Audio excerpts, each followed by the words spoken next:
अस्सलाम वालेकुम। हाँ जी, तो यार कैसे हैं आप? आई होप एकदम मज़े में होंगे आप सब। Welcome back to another video. शायद आपको पता है जनवरी इनटेक 2025 के लिए बहुत सारे जो लोग हैं वो अभी अप्लाई कर रहे हैं। अभी जो है वो एक किस्म का प्रोसेसिंग टाइम स्टार्ट हुआ है। कई लोगों ने अप्लाई कर दिया है, किसी का ऑफर लेटर आ गया है, कोई ऑफर लेटर का वेट कर रहा है।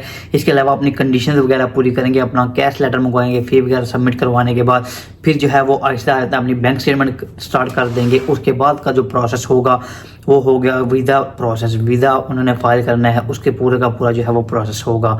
उसमें जो डॉक्यूमेंट्स हैं वो एक पूरी की पूरी लिस्ट होती है जो कि आपको चाहिए होते हैं। वो डॉक्यूमेंट्स कौन से होते हैं कई लोगों को पता होता है, कई जो है वो डाउट में रहते हैं, कई जो है उनको नहीं पता होता, पूछते पूछाते रहते हैं या कंसल्टेंट उनको गाइड करता है कि ये जो डॉक्यूमेंट्स हैं वो आपको चाहिए। जो लोग खुद अप्लाई कर रहे हैं अगर उनको नहीं पता तो मैंने सोचा इस पर एक वीडियो बनाऊँ पूरी डिटेल के साथ। एक आपकी पूरी की पूरी लिस्ट मैं आपके सामने रखता हूँ कि कौन कौन से आपको डॉक्यूमेंट्स चाहिए। ये प्रोसेस होगा आपके बैंक स्टेटमेंट कंप्लीट होने के बाद, आपकी फी पे होने के बाद, कैश लेटर आने के बाद, जब आपने अपनी वीज़ा एप्लीकेशन स्टार्ट करनी है। ये उस टाइम से लेकर आगे का जो पूरा प्रोसेस है उसमें कौन कौन से डॉक्यूमेंट चाहिए वो मैं अभी आपके सामने रखता हूँ। सबसे पहले जब आपने वीज़ा एप्लीकेशन स्टार्ट करने तो आपको एक एप्लीकेशन लेटर चाहिए होगा जो कि आपने उधर से लेना है, जो कि जिधर से भी आपका कचहरी ऑफिस होता है या फिर जिधर से भी आप करते हो एम्बेसी थे उधर से आपको एप्लीकेशन लेटर चाहिए होता है। इसके साथ साथ आपने वीज़ा एप्लीकेशन स्टार्ट कर देनी है जो कि आपने ऑनलाइन फिलअप करनी होती है। आपने कंसल्टेंट के थ्रू करवाएं या खुद अगर आप कर रहे हो तो आप वो भी कर सकते हो। तो वो वीज़ा एप्लीकेशन स्टार्ट करने के बाद तीसरे नंबर पे आपको चाहिए होता है, उधर आपने जब फ़ी पे करनी है तो उसकी फ़ी स्लिप जनरेट होती है। वो अगर आपने हार्ड कॉपी ट्राई करें अपने पास रखें, जब आप जाएँ आपकी बायोमेट्रिक होगी तो वो आप अपने साथ लेकर जाएं। जब आप पे करते हैं तो आपके पास वैसे सॉफ्ट फॉर्म में तो आ ही जाती है, तो उसका भी जो है वो आपने प्रिंट आउट निकलवा लेना है। इसके बाद आपने कैश लेटर आपने ऑलरेडी मंगवाया होगा, उसकी भी आपके पास कॉपी मौजूद होनी चाहिए हार्ड फॉर्म में।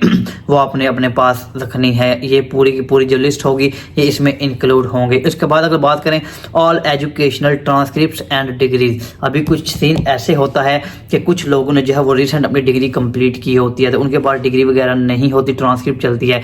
बाद का ट्रांसक्रिप्ट चल जाती है, लेकिन फिर जब वीज़ा एप्लीकेशन आपने स्टार्ट करनी होती है, वीज़ा फाइल करना होता है तो उसके लिए आपकी डिग्री ज़रूरी होती है। तो ट्रांसक्रिप्ट आपके पास होनी चाहिए। अगर आप बैचलर बेस पे कर रहे हो मैट्रिक की और इंटर की, आपके पास ट्रांसक्रिप्ट्स और डिग्रीज होनी चाहिए। और अगर मास्टर्स के लिए कर रहे हो मैट्रिक की, इंटर की, बैचलर की, मास्टर की, अगर आपने BS और 2 ईयर किया, BSc की है और फिर MSc किया, फिर आपके पास दोनों की BSc MSc, अगर आपने BS किया है तो मैट्रिक, इंटर और BS की आपके पास डिग्रीज, ट्रांसक्रिप्ट दोनों चीज़ें होनी चाहिए और दोनों ओरिजिनल होनी चाहिए और इनकी कॉपी अगर हो सके करवा लें, अदरवाइज ओरिजिनल भी आपकी चल जाएंगी। ये आपने अपने साथ लेकर जानी है। इसके बाद अगर बात करें एक्सपीरियंस लेटर जो है वो होता है जिसको आप कहते हैं ऑप्शनल होता है। अगर आप डायरेक्टली जा रहे हो, अगर आपने रिसेंटली अपनी डिग्री कंप्लीट की है, आप वीज़ा अपनी फाइल करने जा रहे हो तो ऑफकोर्स आपको नहीं चाहिए होगा। लेकिन अगर आपका 1-1.5 साल का गैप है तो ट्राई करें अगर पॉसिबल है। हालांकि इतना ज़्यादा फ़र्क नहीं पड़ता 1-1.5 साल से, क्योंकि इतना टाइम लग ही जाता है नेक्स्ट इनटेक का वेट करते करते। लेकिन अगर पॉसिबल हो सकता है तो आप अपना एक्सपीरियंस लेटर जो है वो किसी से बनवा कर, जिधर आपने जॉब की है नहीं की, किसी ना किसी तरीके से आप बनवा कर वो इसके साथ अटैच कर दें तो ये भी एक आपके पास ऑप्शनल डॉक्यूमेंट हो जाएगा। इसके बाद अगर बात करें आइट्स जो है वो आपको पता है कि कई जगह पे इसके अलावा भी टेस्ट चल जाते हैं, जिसके साथ आप मैं अगर बताऊं तो PT चल जाता है, ऑक्सफोर्ड टेस्ट चल जाता है, लैंग्वेज सर्च चल जाता है। आइट्स जो है वो ऑलमोस्ट 99% जो यूनिवर्सिटीज हैं वो चल जाता है। तो आइट्स जो है कई जगह पे नहीं भी रिक्वायरमेंट होती, इसके बगैर भी काम चल जाता है, लेकिन ये आपने अपने साथ अटैच करना है। जो इसका रिजल्ट होगा वो भी आपने इसके साथ डॉक्यूमेंट के साथ अटैच करना है। इसके बाद अगर बात करें पासपोर्ट की कॉपी जो है वो ओरिजिनल भी आपके पास होना चाहिए, तो ट्राई करें एक कॉपी भी आपके पास ज़रूर होनी चाहिए। इसके साथ साथ father ID card and mother's ID card और इंग्लिश ट्रांसलेशन इसकी होनी चाहिए। मुझे याद है कि जब मैंने अपनी एप्लीकेशन स्टार्ट की थी तो फादर का ID कार्ड रिसेंटली नया बनवाया था, लेकिन मदर का जो ID कार्ड था वो उर्दू में था, फिर उसकी मैंने ट्रांसलेशन करवाई थी। ये जाकर आपको कचहरी वगैरह से करवानी पड़ती है, किसी जो वकील वगैरह होते हैं उनके आगे असिस्टेंट होते हैं वो आपको करके दे देते हैं। ये उसके पैसे लगते हैं, मुझे अभी तक एग्जैक्टली याद नहीं है कितने पैसे लगे थे। तो ये आपकी कचहरी वगैरह से हो जाती है या किसी फोटो कॉपी शॉप से भी आपको ऑप्शन मिल जाएगा ये ट्रांसलेशन करवाने में, लेकिन होना ज़रूर चाहिए आपका इंग्लिश ट्रांसलेट ज़रूर होना चाहिए। फादर और मदर का ID कार्ड ये भी आपको इसके साथ अटैच हो जाएगी। इसके साथ टीबी टेस्ट भी आपने ऑफकोर्स करवा लेना है। इसकी फ़ी जो है मेरे टाइम में तो 10-12 हज़ार आई थी लगेगी, अभी लगी थी उस टाइम, तो अभी थोड़ी ज़्यादा लग जाएगी, 14-15 हज़ार तक होगी, इससे ज़्यादा आई थिंक नहीं होगी। इसके साथ साथ बैंक स्टेटमेंट आपकी बहुत ही इम्पॉर्टेंट है। ये आपने ट्राई करना है कि रिसेंट आप इसको फ्रेश निकलवाएं। जब आपने अपनी वीज़ा एप्लीकेशन स्टार्ट करनी है या अपने बायोमेट्रिक करवाने जाना है, उससे 1-2 दिन पहले निकलवा लें। ट्राई करें जितने फ्रेश हो सके और बिल्कुल स्ट्रेट फॉरवर्ड होना चाहिए। बैंक स्टेटमेंट के ऊपर मैंने रिसेंटली एक वीडियो बनाई है पूरी डिटेल के साथ।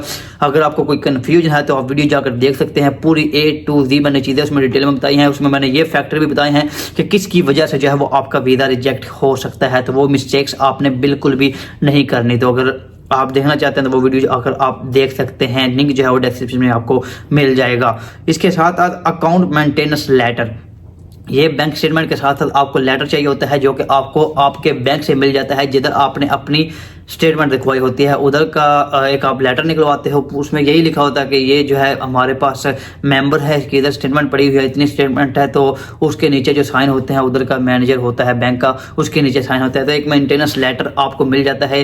ये भी ट्राई करें आप बैंक स्टेटमेंट निकलवाने के बाद उसी टाइम लेटर भी साथ ले लें। सिग्नेचर करवाने के बाद ये भी आपने इसके साथ अटैच कर लेना है। अब नीचे कुछ एडिशनल आ जाते हैं, उसमें क्या है, अगर बैंक स्टेटमेंट आपकी अपनी नहीं है, मैं तो यही कहूँगा पहले ट्राई करें अपनी, आपके डायरेक्ट आपके नाम की बैंक स्टेटमेंट होनी चाहिए। एडिशनल डॉक्यूमेंट्स की आपको ज़रूरत ही ना पड़े।